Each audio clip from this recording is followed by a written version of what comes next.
एक खेत में रहती थी एक मेहनती मुर्गी। हर सुबह वह दाना चुगने के लिए जल्दी उठती। कभी कभार उसे कीड़े मकोड़े भी मिल जाते, जो उसके लिए तो स्वादिष्ट होते ही थे, साथ ही उसके आने वाले चूजों के लिए भी पौष्टिक भोजन बनते थे। शाम को वह वापस अपने घोंसले में लौट आती और थकावट से सो जाती। एक दिन मुर्गी को अंडे देने थे। उसने घोंसले में सूखी घास इकट्ठी की और कुछ दिनों बाद उसे कई सारे प्यारे चूजे मिले। मुर्गी अपने चूजों से बहुत प्यार करती थी और उनकी हर तरह से देखभाल करती थी। वह उन्हें दाना चुगना सिखाती और खतरों से बचाती। कुछ दिनों बाद मुर्गी को एहसास हुआ कि खेत में दाना कम होता जा रहा है। उसे अब दूर तक दाना ढूंढने जाना पड़ता था। वह परेशान थी कि कहीं उसके चूजों को भूख न लग जाए।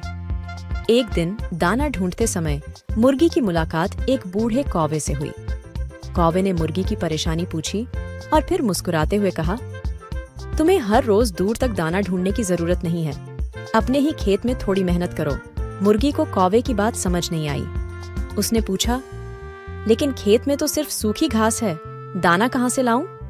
कौवे ने कहा, जमीन को खोदो और उसमें कुछ बीज बो दो।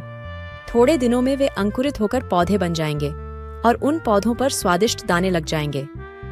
मुर्गी ने सोचा कि यह तो उसने कभी नहीं किया था, लेकिन अपने चूजों के लिए उसे कुछ न कुछ करना था। इसलिए उसने कौवे की सलाह मानी। उसने जमीन खोदकर उसमें कुछ गेहूं के दाने बो दिए। कुछ दिनों बाद जमीन से हरे हरे पौधे निकले। हफ्तों बाद उन पौधों पर सुनहरे दाने लग गए। मुर्गी खुशी से नाच उठी। अब वह अपने चूजों को खाने के लिए दूर नहीं जाना पड़ता था। उसके पास अपने ही खेत में हमेशा के लिए खाने का इंतजाम हो गया था। इस कहानी से हमें यह सीख मिलती है कि मेहनत करने से ही फल मिलता है। दूरदर्शिता और थोड़ी सी समझदारी से हम अपने जीवन को आसान बना सकते हैं।